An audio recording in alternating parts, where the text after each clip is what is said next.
CAPSI podcast series, Conversations on African Philanthropy.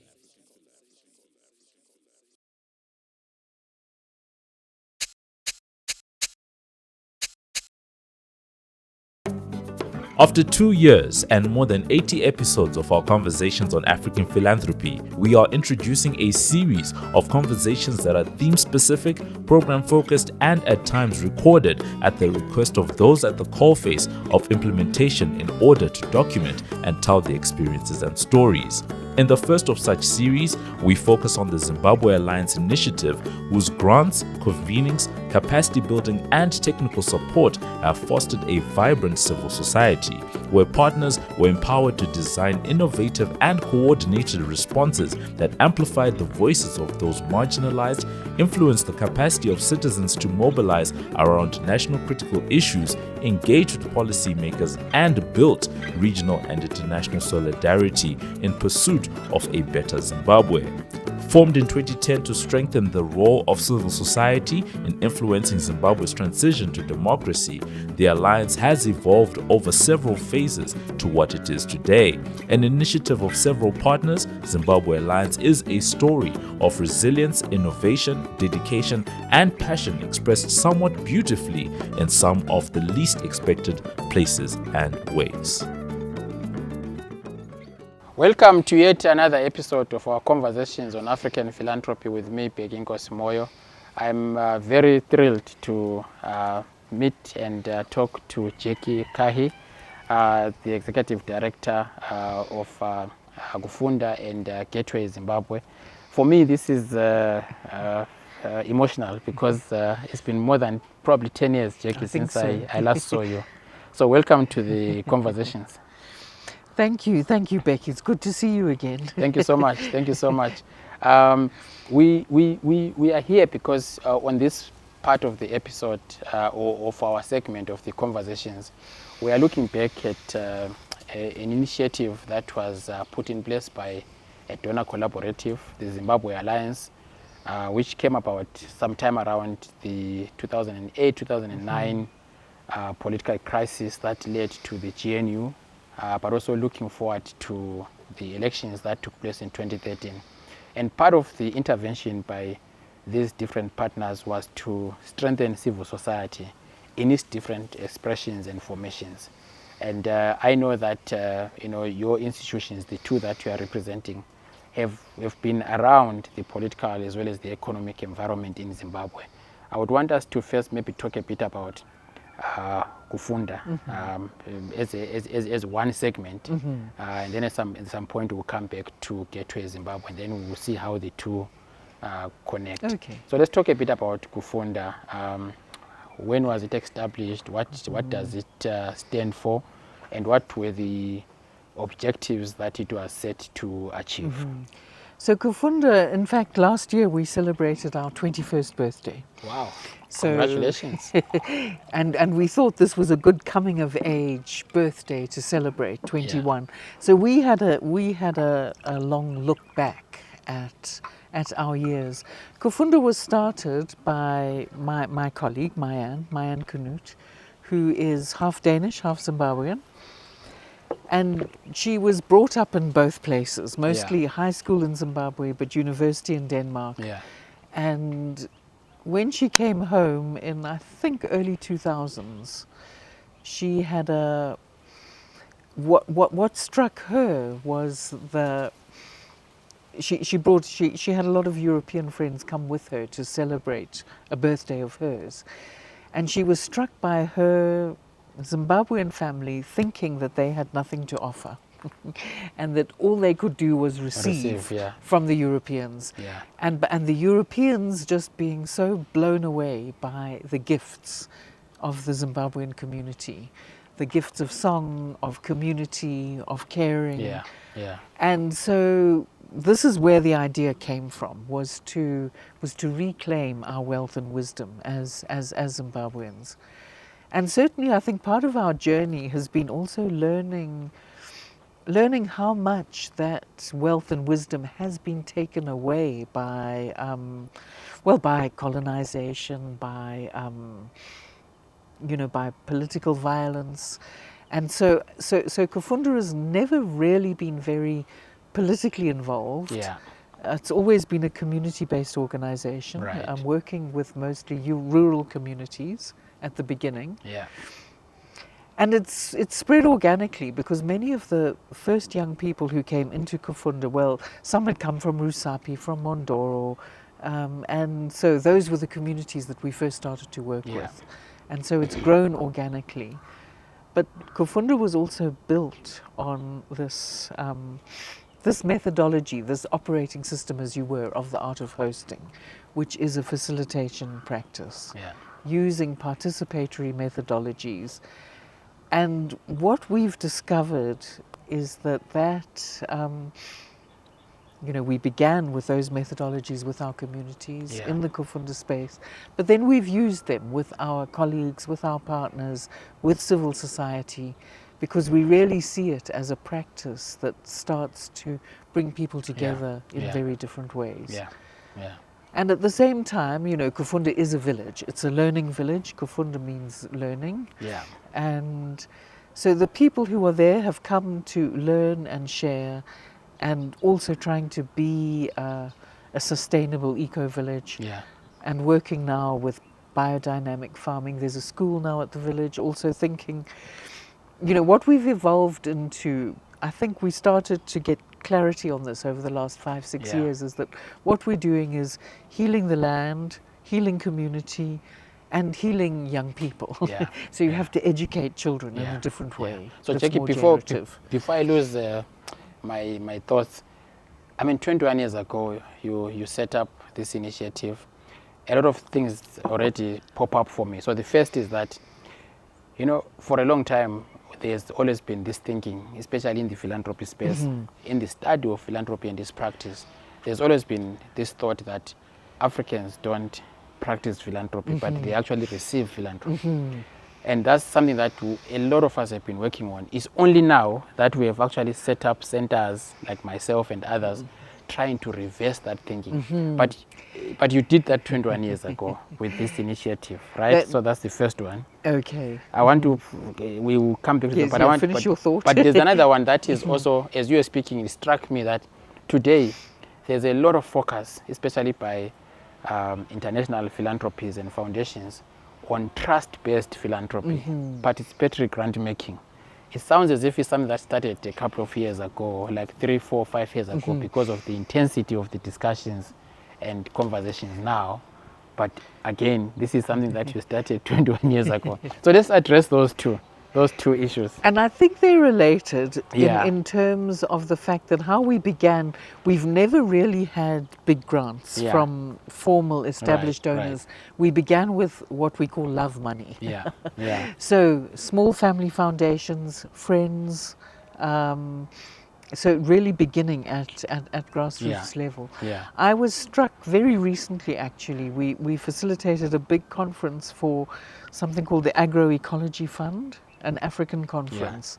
And that was exactly the conversation we were having, is about the wealth that Africa has, that we don't want to be seen as poor people. We are not. Look at what we have. Look at what we produce. Look at the color. I mean, as you can imagine, an African conference was full of color and joy and dance and celebration. And that hasn't always been easy, because, you know, times have been tough in Zimbabwe, and people on. One of our key principles is about appreciation, and it is what we always bring. And it was a revelation for us some years ago when we started to, you know, we'd have evaluations every year, and we'd always begin by berating ourselves and say, oh, we didn't manage to do this, and we failed here, and we didn't complete that project. And then we turned it around and started to think, well, let's celebrate what we have achieved. And it shifted our mindset so much that, you know, you entered the planning space with a completely different mindset. And it's not to say that things are not bad and disastrous, but if we start to focus on the positive, on what's working, then people have hope. So moving on, Jackie, so right now, what are the specific or rather key programmatic areas or interventions of Kufunda. You already started, talking about I started them. talking, and it still is mostly those three. Yeah. So as far as the land is Yeah. concerned, Yeah. we practice organic farming, biodynamic Yeah. farming. We train people in the at the time Kufunda was established, 2002, Yeah. 2003, was just at the time of land resettlement. Right. And where Kufunda was Yeah. a place, so it's a very mixed community. You have Epworth sort of spilling in. Yeah. You've got lots of resettled farms. You've got some original farm owners. So it's a Yeah. very mixed demographic around there. Yeah. But at the time that we began, we were looking at permaculture, Yeah. at Yeah. generative ways of working with the land. Yeah. And so now that's one big thing, Yeah. the biodynamic farming. And that you refer to as healing the land. Is that As what? healing the Okay. land, yeah. So not using chemicals, and a holistic philosophy, which was interesting, as I say, facilitating this recent conference Yeah. of agroecology. You realize how much this is spreading through Yeah. Africa. Yeah. This notion that we go back to some of our traditions, some of our indigenous methods, Yeah. and that Yeah. big commercial, large-scale farming is not necessarily good Yeah. for people Yeah. or planet. Yeah, I actually read somewhere before we move to the next two.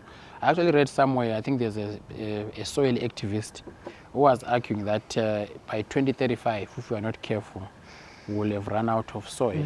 Terrifying. And it's terrifying. Yes. And what you are saying seems to be almost like a response to some of the damages that have been caused, to the soil. And, and also this idea that, most of what we should be consuming and eating should actually be organic, as opposed to this large-scale artificial forms of production.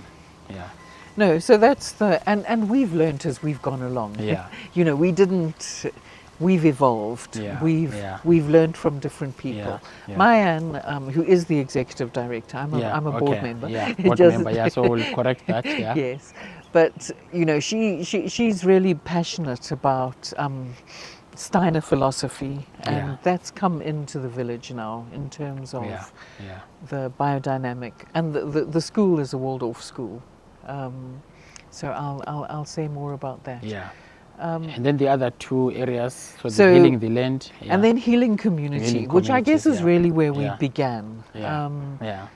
And what we've noticed, so we work with young women, we work with youth, we work with men, we work with communities as a whole. We work, and what we try and elicit from communities is using the principle that communities know what they need if Yeah. you allow them the Yeah. space. Yeah. That you don't arrive and say, well, you need a borehole, and here we are, and we'll drill it over there, and Yeah. then Yeah. there'll be your garden. And we've developed also, we've got a lot of international partners who are kind of in the same ecosystem. Yeah. And a close one is a Brazilian partner called Instituto Elos. And they've developed something they call the Oasis game and Go Deep game, which Yeah. is very much a community visioning game. And you start looking at different dynamics that are in the communities. You look at the power, you look at and because you're playing it in a game, you're able to address some of those dynamics more easily. So it's not only our methodologies that we bring. We belong to Yeah, a network yeah, and yeah. an ecosystem. So healing community, working with and we've noticed how much trauma there is in community, Yeah. especially with the young women. Try and help young people to dream again. Yeah. And so the way we do that is through we do have different programs. We have programs specifically for women. We're starting a youth hub now, which is more vocational training as well, Yeah. so that young people have got, something Yeah. to do. Yeah. And then the last one is the healing. And the last one is the children, because Yeah, that's what yeah. you know, when we began, we had a small educational fund, which was, and kids were supported by friends from outside the country mostly. Yeah. And then we gradually thought, okay, sure, we're doing something, they're getting an education, but, you know, not a very generative education, especially in our rural areas and peri-urbans. You know, the schools are quite fierce. And so the school was established, gosh, how long ago is it now? Probably 10, 12 years. And to start establishing a school along Waldorf principles, which is a different kind of education system. And so now we have quite a flourishing little primary school. We were lucky enough recently, we received a grant from the Japanese to build 2 classrooms. So we've been growing and in our network. And so those are our 3 main areas.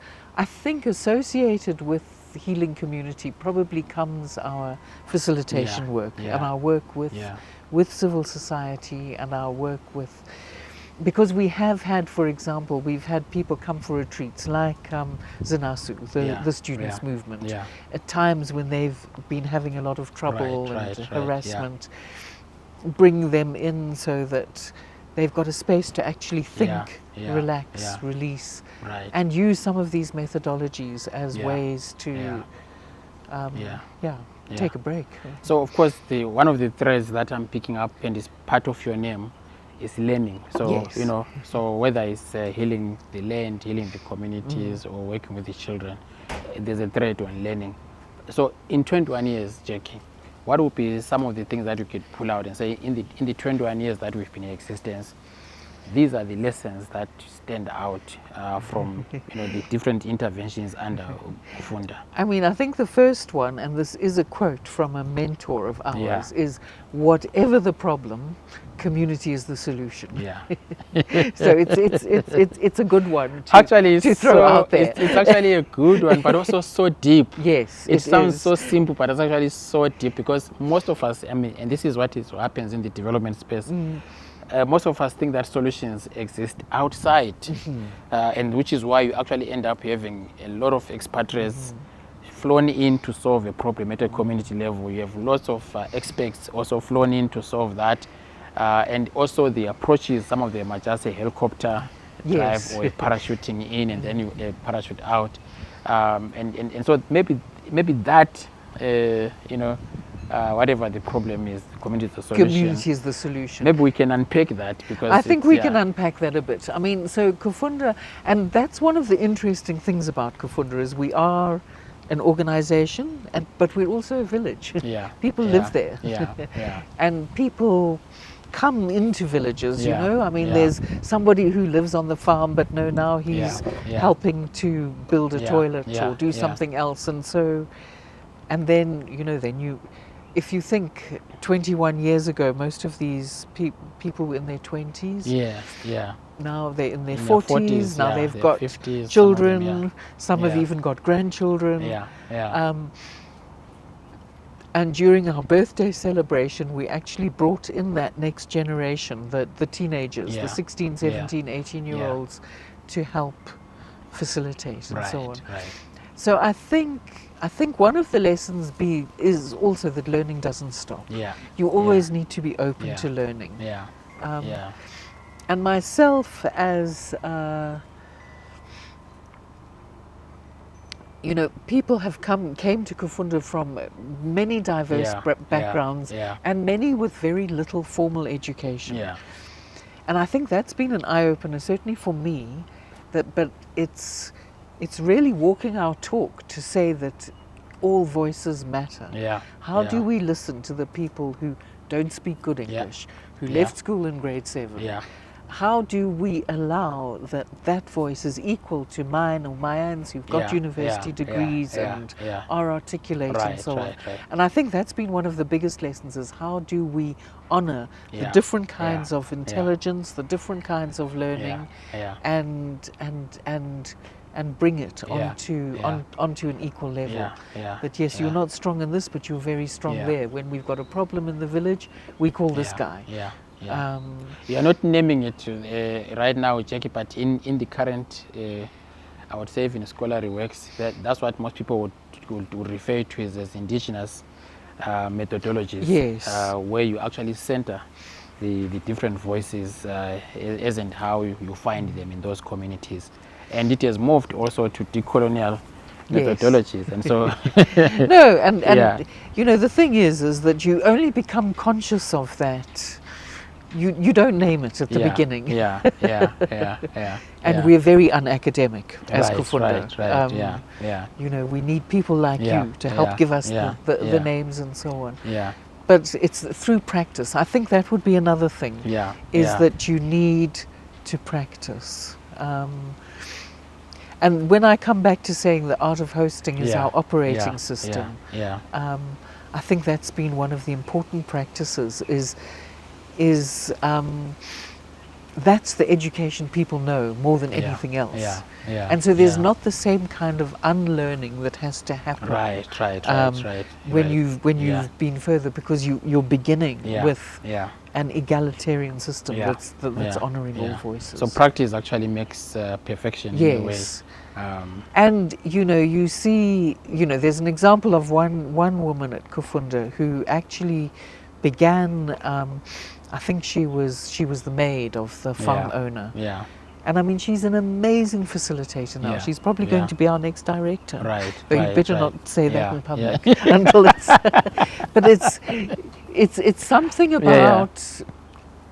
I think it's something about allowing people to blossom Yes, in the yes. way, and I think this is partly when we talk about going in, Yeah, that the solution is in. Right. It's another, actually, that reminds me, what we've also noticed in the last number of years is that it's the inner work that that counts. Yeah. We can't always be saying the problem's out there.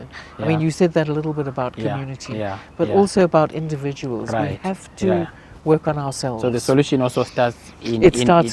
It starts within.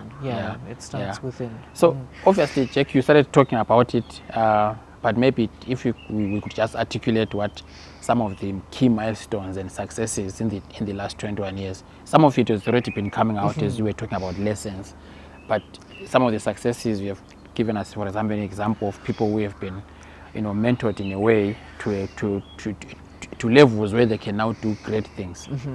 But what are some of the milestones that you could highlight? I'm going to probably start from now and go backwards. Sure. Because I think a big milestone now, these conferences we facilitated at Kufunda, 2 conferences back to back, 150 people each or more. And so that felt like a real milestone. Yeah. Some of those things that we've been offering over I think a lot of our milestones sort of externally come from our facilitation work. Yeah. We talked about Citizens Manifesto earlier, National Citizens Convention, the way that we have interacted with local civil society. Celebrations have been, we have learned how to celebrate, I think. Not only with ourselves, but with others.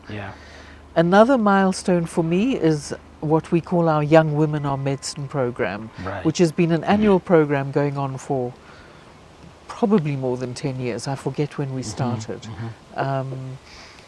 But which is enabling young women to tap into their own power and actually see the change in the confidence.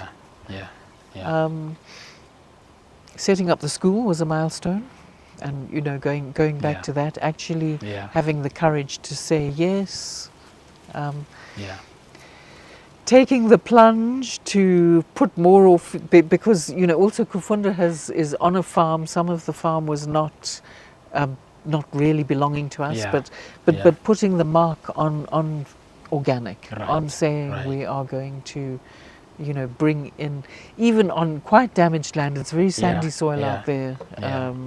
There's no, there's no real humus in the soil. So, But also, I pick up that, one of the things that we have been doing is just this trailblazing and setting the pace for others to follow, even though you were not naming it that way. So we spoke about the whole debate around decolonization of philanthropy. Yes. We spoke about trust-based approaches now. We spoke about, moving away from, artificial forms of production to organic ways and all of that. All these are things that seem like they are current. They are, they started yesterday. Yes, but in fact, they've been there, and you guys have been leading on that. Yeah. I think the other things, if I think further back, was, one thing Kufunda also does has pioneered composting toilets. So Kufunda itself only we don't use water for our toilets. And that has helped so many communities with sanitation and so on. To be able to do this by yourself, you don't need district development. You can build your own compost toilet. When it's full, you move it, you plant a tree. And so learning from what we have seen happening globally and even locally, something like that is a methodology that you have come up with and developed. Have you patented? It's not ours. Can we say it's ours, Becky? I thought it was yours. Okay. It's not really ours. It comes, I think that's the other thing about being a learning village, is that you become, there's a web being woven. So you're connected to other people, and then, so composting toilets exist all over the place. Sure, we use them with our communities. We recently built a new one at Kufunda, which is a lovely new design. But it's more like common. It's more like the commons. It's right.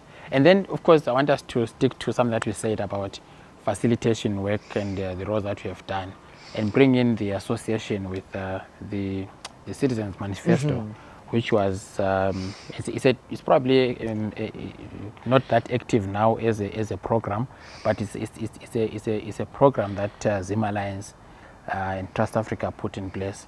Maybe let's talk about how you were engaged as an individual, but also as Kufunda in the manifesto, the lead up to the National Convention conference. So it also reminds me that that a lot of our work is relational, and our work with Trust Africa began with a relationship with Briggs Bomba. Because Briggs came, I think, to an art of hosting in Kufunda in 2004. And so there's something about building on relation, and I think that's also what I'm saying about being this network. Being an attractor of people. And that's 20 years ago. It is, when you think about it. Gosh, it is. That's 20 years ago. So then, beginning this work with the Citizens Manifesto, and we also had relations with Magamba, with Farai, and who I think had also come to one of those long back, one of those, and so I think it was Briggs who probably thought, okay, we're trying to put something together here. We need to use these kind of facilitation methods. And so that was the first invitation, I think, and that was coming up with the Citizens Manifesto, was bringing people together and allowing, it's a different kind of brainstorming that happens with this kind of facilitation, that you are looking at. It enables you to think laterally. It enables everybody's voices to be heard, and so that's was really the beginning of our relation with Trust Africa, with the Citizens Manifesto, and then with the NCC, because we started to think, well, what does it mean to bring a whole lot of people together? And the first one we did was thousands. We had that big one in the Harare Gardens. The elders were here. It was a festival of music and family. I think that one required all of us, all of our facilitation power. So there must have been 10 or 12 of us. Wow.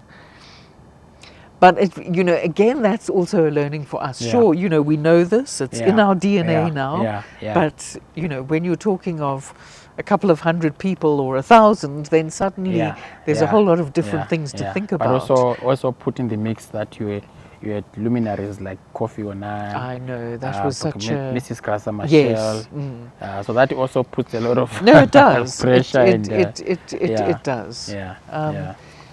So I would say, you know, our relationship, and that's why it seemed like a natural collaboration the gateway, you know, the gateway collaboration between Trust Africa, ORAP, and ourselves. Because we were really looking at what's a vehicle to, and I'm not sure who else you've spoken to about Gateway yet, but there was a vehicle for how do we reweave the social fabric. Right. And so, you know, we'd been working with NCC sort of on, you know, the political side, the community side, bringing people together, the different activists. We've never thought of ourselves as activists. And bringing our strength is helping people to talk to each other. And then that was what, you know, and again, Gateway began as a relational thing. It was friendship between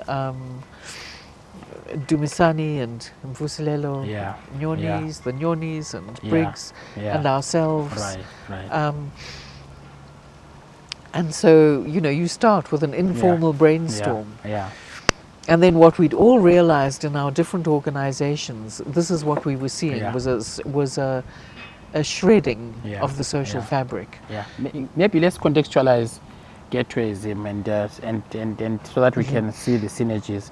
So what is Gateway Zim to begin with? It took us a while to come up with the name, but it began as an idea of, you know, the collaboration between those three organizations. Trust Africa, who has this Pan-African reach and a reach in Zimbabwe with civil society. ORAP with a focus on Matabele land. And then ourselves with our focus on, in this area, around Harare and Manicaland, and with our focus on facilitation. And the idea is that, I'm not sure where, I think because we also had an external partner at the beginning. We had Roller, who were wanting this idea of setting up a social lab to transform. And now Mayan has had experience in social labs. I hadn't really. And Dumi had. But then, you know, the more we talked, and I think this is maybe where the beginning came from, we thought, no, we're the ones who know how to do this. We don't really need the, you know, the experts. And so, you know, although we spoke to each other and over a 6-month period and so on, we started to realize that this was more like a helicopter intervention if we were using the, you know, the external external consultant. And so we upended it. But what we had already started to see was this question of the social fabric, because we'd all seen it. You know, we were at that point in Zimbabwe. When did we begin? It was 2016. We probably started talking about it just before the coup, the changeover. And what we were seeing was politics was in trouble, economy was in trouble. The last thing holding us together was was social and community, and that was in danger. In danger as well, Yeah. And so that was our question: how do we reweave the social fabric? And so we used different methodologies to use that. Our first thing we did was actually we made a systems map. You weren't involved with that at all, were you? No, which was very interesting. I should show it to you. And that enabled us to see where we were working. So at the center of our map was sort of unhealed trauma, going back hundreds of years. And then we had areas of sort of institutional capture and corruption. We had areas of leadership. We had economy, and we had community and social. And we started to see that the areas where we were going to be able to make a difference were in the social and in the sort of grassroots economy. And with arts, with, you know, artists became quite important as being outliers. And so then we worked together to, we started to call it gatewaying, doing things differently. as collaborations, but also bringing that sense. So we were never, we never formed another NGO, for example. We remained a collaboration. So focusing on our own areas, Right. but bringing together. And I do think that when I look back, I mean, okay, so we probably began this 2016, and you can see results there that things did happen in terms of. And I think they would do. I think we're seeing even some of those results now and what's happening with Trust Africa, their reach with MasterCard and so on. The festivals, the music that's happening. Ourselves, we've seen it with our the way that young women are coming together. We've seen it in some entrepreneurs working differently. I mean, you've also seen, of course, things get worse in some ways. And I think that you've seen some changes as well in, it might not be in the very top hierarchies of leadership, but I think it's in sort of areas. How's that? That's probably a bit windy for you. Are you guys still okay? The sound is okay? If the sound is fine, then that's we good. Are we still okay with the sound? Is it still fine? Okay. So we are good. All right, we'll carry on with the wind. Yeah, we carry on. Actually, I wanted to tell you that I'm enjoying the background bells. Oh, good. I was just worried that at some point I might fall asleep because they have a calming effect. They do. But let's talk about these bells, though. there's those that side. I heard another set coming from. Yes, there's another set there. These ones were actually given to me by my yoga teacher who makes them. No wonder they're actually coming. And in fact, he works a lot with sound as a healing methodology. And as so sound waves calm you, relax you. And the other ones? They've all been gifts, in fact. But there's that idea that chimes come on a wavelength and help. And they're all talking to us now in the wind. Fascinating, actually. I actually wanted to say it in the beginning because I could tell that I'm getting calmer and calmer as these bells were Look going on. up solfeggio. Okay. And that will tell you because they tune them. They're supposedly in tune with your chakras. Right. Fascinating. Always learn something out of it. You always learn something new. So Jackie, I wanted to also find out, what have been some of the pivots? I know you said not much has really changed, especially with Kufunda, but also maybe with Gateway. But what have been some of the shifts and some of the pivots that you have witnessed, both in terms of the landscape in which you are operating, but also as an organization? Surely there must be some things that you have had to shift as a result of the changes in the environment or the changes in the context. What are some of those? Some of the things, I do think that there's, for me personally, and I do think that some of us have thought about this as well, it is more the importance of the arts and of celebrating and of supporting artists. Some artists are out there, big activists, making a noise. Others are, but artists bring people together. Right. And I think the festivals that we've had, that mostly Trust Africa has initiated over the last few years, I think, I think that's one of the things. It's very hard to, I do notice that I think a bigger and bigger problem in Zimbabwe is the drug problem. And that's what, we stay out of it there at Kufunda. But so there's a sense of, I don't know how to counteract that growing sense of despair amongst young people.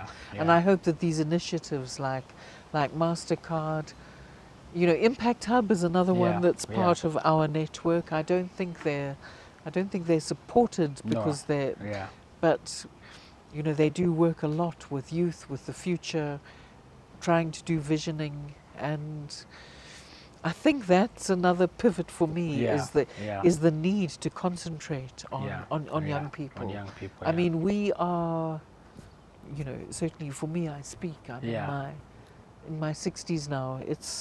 I want to, I want to hand over. And I think that we don't, I see such amazing energy in young people. And not always able to. And then, to manifest it. So I think that's one of the focuses. And I do think that a big thing is, and it's a continuation, but there's something about decolonizing the mindset that continues. That we do have we do have the wealth. Right. And of course, changing the mindsets and getting everyone comfortable with the assets that we have. Like you were saying, when you look around us, you look around Africa, you look at the minerals, you look at the land, you look at the people, you look at the young people in the world. Africa is the greatest concentration. Yes. And you think about that and how we can shift the narratives, because like I was saying, for a long period we've just been seen as recipients. But actually, when you now start looking back and reading, you actually realize that Africans have actually also been doing philanthropy to outside Africa, giving to Haiti, to elsewhere. I mean, the gift of the givers in South Africa, for example, whenever there's an earthquake anywhere in the world, they actually go there. And so that is part of the decolonization that we still need to have. But Jake, I also wanted to ask you that in the 21 years of existence, there have been barriers, there have been challenges, there have been setbacks. What are those? Yes, I wish you were talking to Mayan. Yeah. She's had more of the upfront, I guess, setbacks than I have. But I think some of the setbacks have been, one is the mindset, and it's hard. I mean, Kufunda honestly is an oasis. You feel different when you go there. You come from there into Mbari, into even Harare, and your energy is different. It's a struggle. Life in Zim is a struggle, and I think that's been one of the barriers is trying to overcome that mindset that we can shift. It's hard when you don't know where your next loaf of bread is coming from. It's a difficult thing. Politics has obviously been there, in and out. Up and down. Sometimes it's been we've never been directly threatened.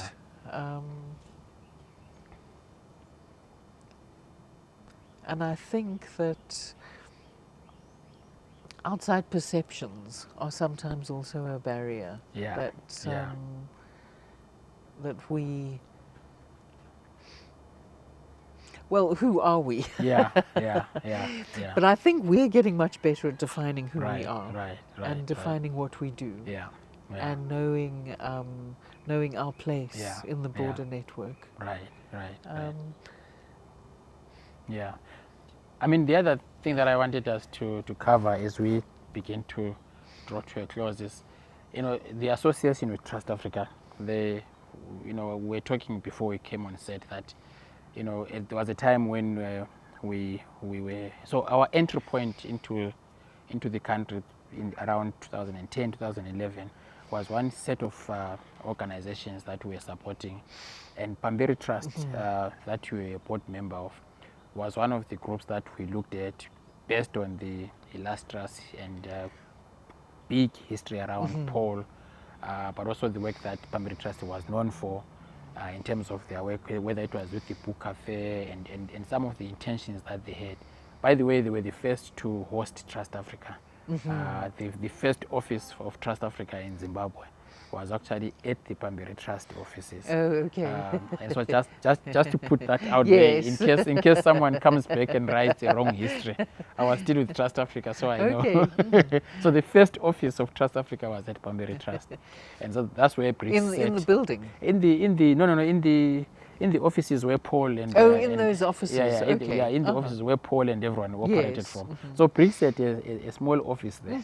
That's where he started operating from.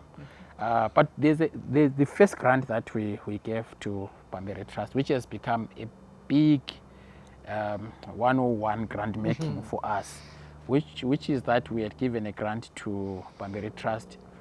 They had given us a concept that was so ahead. The concept was about this building that had been donated to Bambere Trust, and they had this vision that it could become an NGO house of some sort, where lots of NGOs that were probably from the outskirts of Harare, even those that were within Harare or in the city, could come together for shared space, but also shared services and facilities, which is what I was saying to you, that it was almost a WeWork concept then. We didn't have anything like WeWork. It had not been introduced, but Bambere Trust had that in mind. But of course, that grant did not go well. That NGO house did not materialize. You were on the board then. So what are the lessons out of that experiment? I would call it an experiment because I think that's what it was. I have thought of that, Yeah. and I think the lessons for me as a board member was that I don't think we'd done our homework well enough. Yeah. We had a great dream. Yeah, yeah. And you know, Paul was an extraordinary visionary. Right. And I'm not sure that Paul could always get it out of his head Yeah, onto. yeah. So although we all, you know, shared his Yeah, enthusiasm, I think we hadn't done our homework Yeah. enough as to what did it mean at Yeah. that time. Yeah. Plus the fact that, you know, I think it wasn't the right time for that particular area of the city. Right. And I don't think we'd thought through that enough. Yeah. You thought that, you know, I when I think now, I think, yes, it's all about location and context and trying to think about how things are moving. Yeah. And that part of the city was actually, it was no longer a place that was attracting, was attracting people. Right. And then I think there was the actual structural stuff, Yeah. because we had some structural ideas there, and Yeah. I think they were Yeah. too ambitious and not, and I don't think we had the right experts for that. Yeah. I mean, certainly that's also our reflections, because we know when we took that grant back as failure to our then boss Akwasi Edu, he calmed us down and said, what are the lessons emerging out of this? And so we also realized that we were no experts in construction and renovations of such a huge infrastructure project. So we also had not done our homework. We thought this is a brilliant idea, it's forward looking, let's go in. And so we went in with the heart more than we went in with the mind. And so we should have brought in experts to help us understand how feasible is this concept and all of that. And so, you know, so that was one lesson for us. But the second lesson also for us was that we also realized that there was a power of collaborative frameworks, which is what this Zimbabwe Alliance is really about.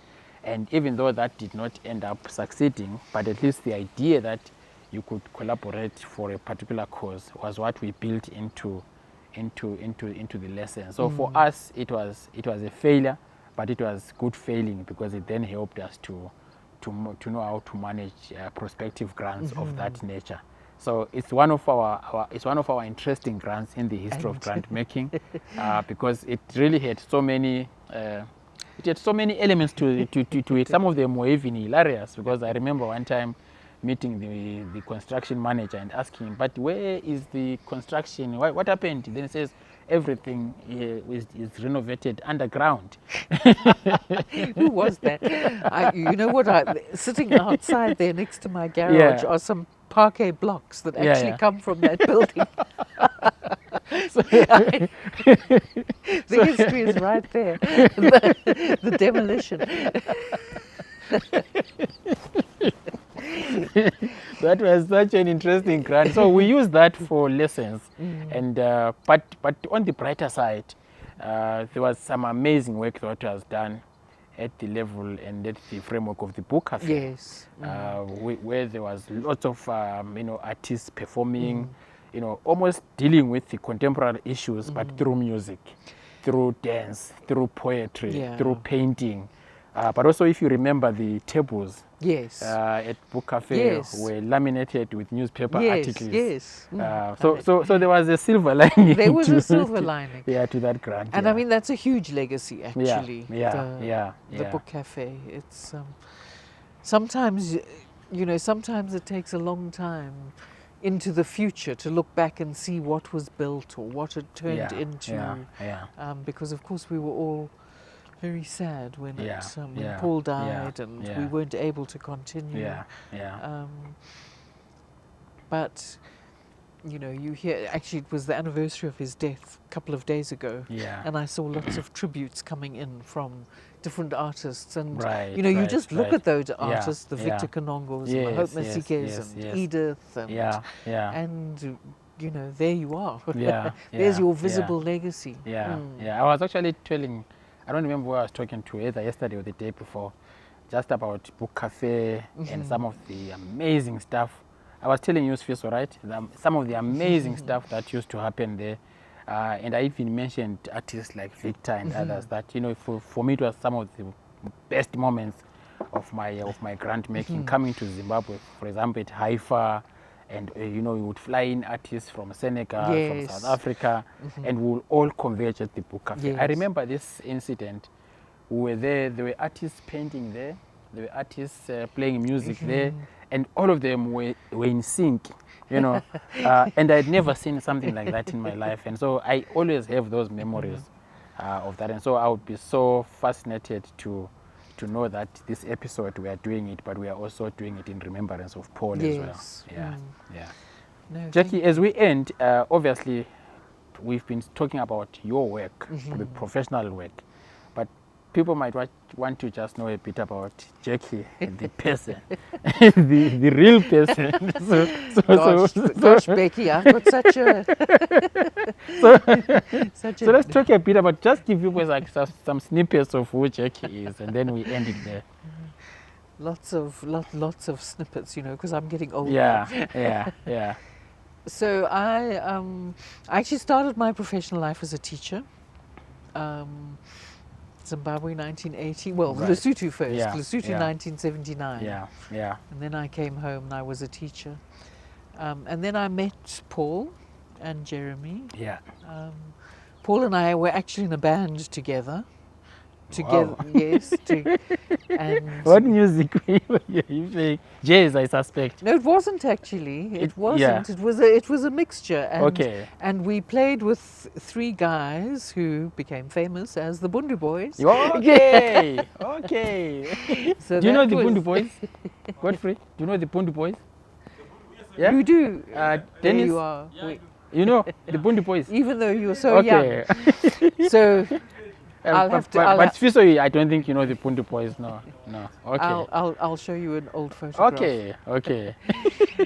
And then, so that was how I got to know Paul. We played together, and then, in fact, starting Grassroots Books. Yeah. When the band sort of came to an end, we sold our equipment and put it into Grassroots Books. Yeah. So I was involved from the beginning, though always. Right. I've never been a front person. Yeah. I'm a back person. So before we move forward, so what was Paul doing there? Was he a drummer? Was he a He was a saxophonist, and I played keyboards. You played keyboards. Yes. Okay. So we have a keyboard here. I have a piano. Okay. Yes. I had a piano then too. I think it's the same piano. Yeah. Wow. Okay. Because it was my childhood piano. Wow. And then from there actually, and I think, I guess also around that time, because my husband worked for the Zimbabwe Project. I don't know if you know the Zimbabwe Project. Is that where Paul Temba? Yes. So Robin and Paul were there together. Okay. Judith was director, and then Paul, and Robin was kind of the administrator.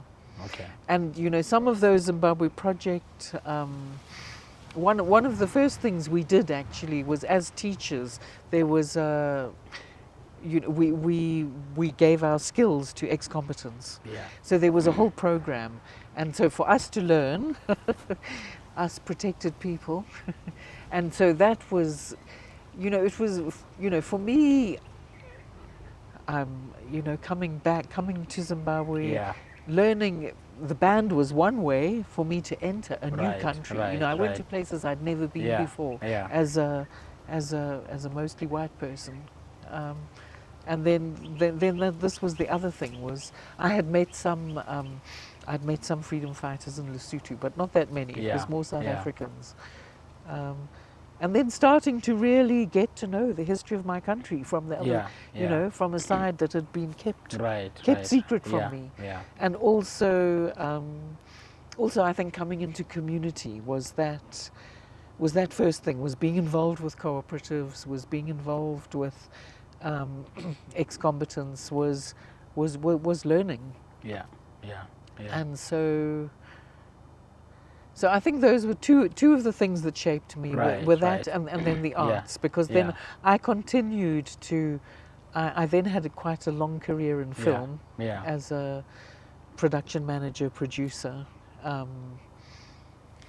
But always, at the back of them has always been community. Yeah, So then yeah. when I, went to Kufunda in the early 2000s, yeah. I wasn't there right at the beginning. It was a few years later. Yeah. And so I, right now I'm in my third 30, as a friend of mine says. Yeah. Got 4 granddaughters Yeah. now. Yeah. And I think about, what have I gathered? What can I give back? Yeah. Yeah. Because I also worked with, I don't know if you know, musicians called the Cool Crooners from Bulawayo, the old guys. No. So they were old guys, Yeah. from the 50s, who sort of reinvented themselves in the 90s. Okay. And I worked Okay. with them for 10 years as Yeah, well. yeah, Yeah. yeah. So I've always been one for the arts, arts, artists, Yeah. and community. community. So I feel like those are the threads that I pull Yeah, together, yeah. and what Yeah. can I give back now as Yeah. I'm Yeah. in my third 30? Jackie, that was a perfect ending, because it actually explained everything about what we were discussing in the last 45 or so minutes. It now makes sense why you would be so involved in Kufunda and Gateway for this period of time. So thank you so much, Jackie, for taking the time. Thank you, Becky. Hopefully, if we do have some time, we might actually see if it's possible for us to actually visit Kufunda. Okay. If possible, we'll discuss after the episode. But I really want to thank you for taking this opportunity to speak to us as we try and see the interventions and their and how they work in communities like the ones that you are involved with, and fascinating insights that I've gotten from you. So thank you so much, Jackie. Thank you, Thank you so Becky. much. It's been a Thank you. pleasure. A Great. pleasure talking with you. Thank you so much. So that was Jackie Cahi. I want to correct it now. She is a board member of Kufunda, but also associated with Gateway Zim. Thank you for watching. We'll see you next time.